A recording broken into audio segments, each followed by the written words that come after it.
Perkenalkan, nama saya Abdal Abdillah, NIM 1058211011722 dari kelas 1A Teknik Elektro. Saya akan menjelaskan materi tentang terampil menulis karya ilmiah. Terampil menulis karya ilmiah. Pengertian karya ilmiah.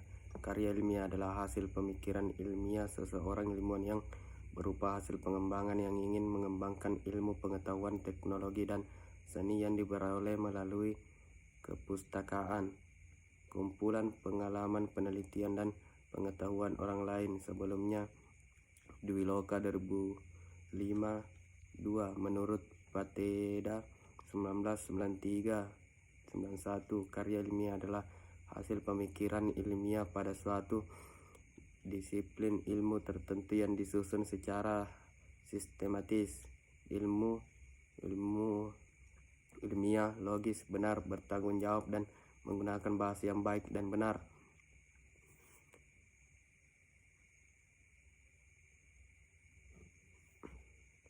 B. Ciri-ciri karya ilmiah. Ciri bahasa keilmiahan sebagai media karya ilmiah menurut Jujun S. Surya Sumatri 1999 184 antara lain: 1. Reproduksi. 2. Tidak ambigu. 3. Tidak emotif. 4. Menggunakan bahasa baku dalam ejaan, kata, kalimat, dan paragraf. 5. Menggunakan istilah keilmiahan. 6. Bersifat denotatif. 7. Rasional. 8. Ada kohesi antar kalimat pada setiap paragraf dan koherensi antar paragraf dalam setiap bab. 9. Bersifat straightforward atau langsung ke sasaran. 10. Menggunakan kalimat efektif. C. Syarat-syarat karya ilmiah. 1. Komunikatif. 2. Bemalar. 3. Ekonomis. 4. Berdasarkan landasan teoritis yang kuat. 5. Tulisan harus relevan dengan disiplin ilmu tertentu. 6. Memiliki sumber penopang mutakhir. 7. Bertanggung jawab. D. Bahasa baku dalam karya ilmiah. Penulis karya ilmiah harus mempergunakan bahasa baku dalam menuangkan karyanya. Bahasa baku merupakan ragam bahasa orang yang berpendidikan, yaitu bahasa dunia pendidikan. Bahasa baku memiliki 3 sifat utama. Sifat pertama, adanya kemantapan dinamis. Kemantapan dinamis ini diwujudkan melalui kaidah dan aturan kebahasaan yang bersifat tetap. Bahasa baku tidak dapat berubah setiap saat. Sifat kedua, yaitu yang menandai bahasa baku, adalah sifat kecendekiaannya. Kecendekiaannya bahasa terwujud melalui penyusunan kalimat, paragraf, dan kesatuan bahasa yang lebih besar yang menunjukkan kenalaran dan pemikiran yang logis, teratur, dan masuk akal. Sifat ketiga, yaitu yang menandai bahasa baku, adalah sifat penyeragaman kaidah. Ada kaidah-kaidah bahasa yang bersifat tetap, berlaku resmi untuk semua kepentingan resmi, dan dipahami secara sama oleh pengguna bahasa baku. Jenis-jenis karya ilmiah. 1. Makalah.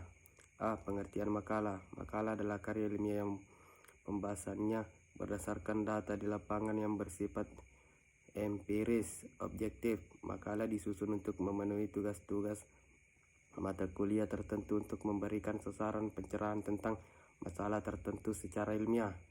B. Ciri-ciri makalah. 1. Akurat dan menyeluruh. 2. Memilih sumber informasi yang baik. 3. Seimbang. 4. Kreatif. 5. Secara teknis penulisannya besar. 6. Tertata dengan baik. D. Sistematika penulisan makalah. 1. Bagian awal makalah. A. Lembar judul, memuat. B. Kata pengantar. C. Daftar isi. D. Daftar gambar jika ada. E. Daftar tabel jika ada. 2. Bagian inti makalah. 2. Bagian inti makalah. A. Pendahuluan. B. Permasalahan. C. Pembahasan. D. Simpulan dan saran. E. Penutup. 3. Bagian akhir makalah. Daftar pustaka dan lampiran. 2. Skripsi. A. Pengertian skripsi. Skripsi adalah karya ilmiah untuk memenuhi persyaratan mengakhiri studi S1 dan mencapai gelar sarjana. B. Karakteristik skripsi. Dalam penulisan skripsi perlu diperhatikan skripsi itu sendiri. Skripsi harus mengemukakan kenyataan-kenyataan itu dengan dasar logika. Beberapa karakteristik pokok yang perlu dimiliki dalam penyusunan skripsi mahasiswa antara lain: 1. Disusun berdasarkan pengamatan lapangan. 2. Ditulis dengan menggunakan bahasa Indonesia yang baik dan benar berdasarkan ejaan yang disempurnakan. 3. Bidang kajian difokuskan terhadap program studi yang mahasiswa tempuh. 4. Merupakan karya asli hasil penelitian ilmiah yang berkualitas dan bukan hasil karya orang lain ataupun hasil plagiat. 5. Tabel skripsi minimal 45 halaman, tidak termasuk lampiran. 6. Penulisan skripsi berbobot 6 SKS. C. Sistematika penulisan skripsi. 1. Bagian awal. A. Sampul skripsi. B. Halaman putih kosong. C. Halaman abstrak. D. Halaman judul. E. Halaman pernyataan. F. Halaman pengesahan. G. Halaman pengesahan. G. Halaman persembahan. H. Halaman moto. I. Kata pengantar. I. Kata pengantar. Thank you for your attention.